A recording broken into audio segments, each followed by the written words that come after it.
Hello, sports fans, and welcome to the Scott Sports 101 Thursday Night Football post-game show. Just one day later.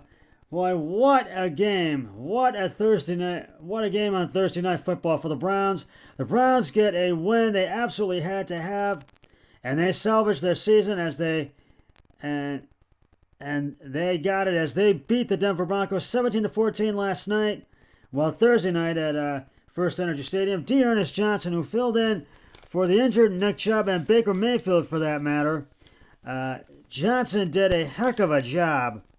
Johnson was too much for the Denver Broncos all night long, and certainly on the last drive of the game, and what a night he had.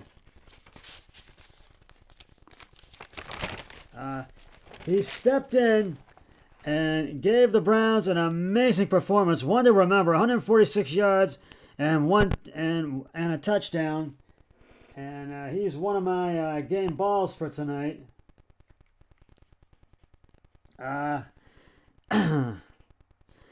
it was the last drive of the game when Denver had cut the lead margin down to 3, and the Browns needed possession, if not points. D'Ernest Johnson ran them down the field and would not be denied. They were not wide open runs. They were muscle runs where he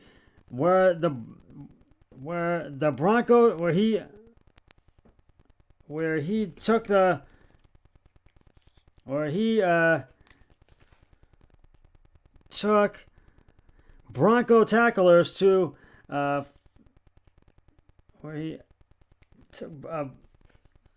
Bronco tacklers to the first down and sticking beyond it each time to keep the Browns on the field. He is hero number 1. Hero number 2 is Case Keenum, the old pro who, at 33 years of age, stepped in for the injured Baker Mayfield, who is battling a shoulder injury right now, and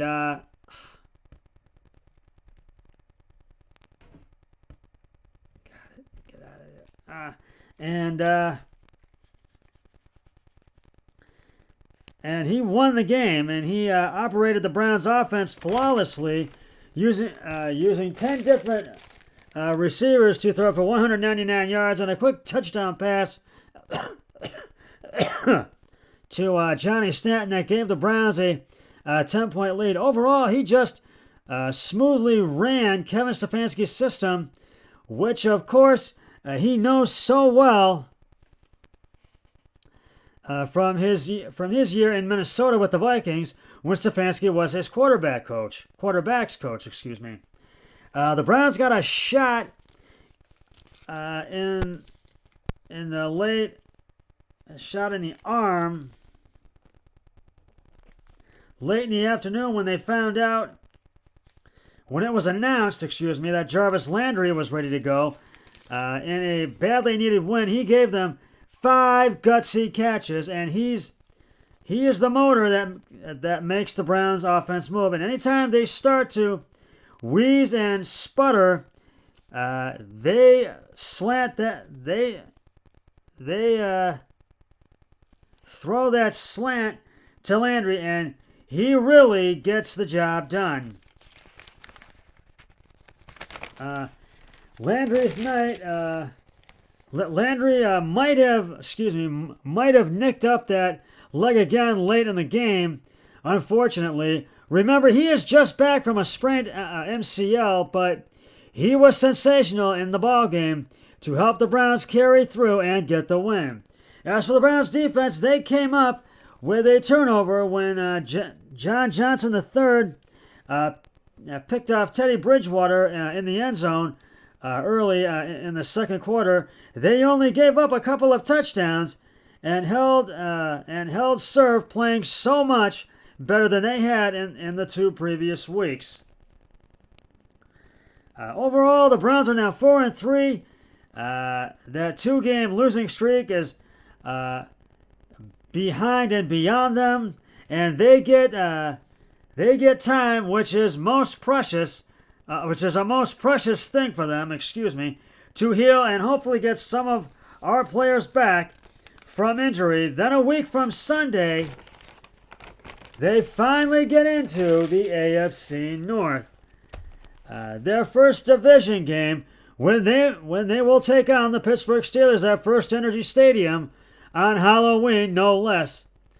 Boy, what a Thursday night for Dearness Johnson, from a kid who worked out of a fishing boat to get back into football to start in a nationally televised game. And I want to give out some game balls right now. First of all, Jarvis Landry for his 5 gutsy catches.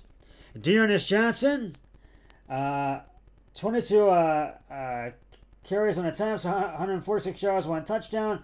Austin Hooper, 2 receptions, 42 yards. And Case Keenum, who stepped in for the injured Baker Mayfield. 21 of 33 carries and attempts, 199 yards, 1 touchdown, and no interceptions. And just what a night for the Browns, and they get a must win that they needed. We got some great action coming up for you Sunday. The Cincinnati Bengals will travel to M&T Bank Stadium in Baltimore to take on the Baltimore Ravens, and that's being picked as the game of the week. And I think I know I'm going with Baltimore for that one. I'll have all the rest of the picks for you on Sunday. The Washington football team will travel to legendary Lambeau Field in Green Bay, Wisconsin, to take on the Green Bay Packers. The Atlanta Falcons will travel to Hard Rock Stadium in Miami to take on the Dolphins. The New York Jets will travel to Foxborough to Gillette Stadium to take on the New England Patriots. The Carolina Panthers will travel to MetLife Stadium in East Rutherford, New Jersey to take on the New York Giants. The Kansas City Chiefs will travel to Nissan Stadium in Nashville, Tennessee to take on the Tennessee Titans. And in the late games, the Philadelphia Eagles will travel to Allegiant Stadium in Las Vegas to take on the Raiders. The Detroit Lions will travel to SoFi Stadium in Inglewood, California to take on the Los Angeles Rams.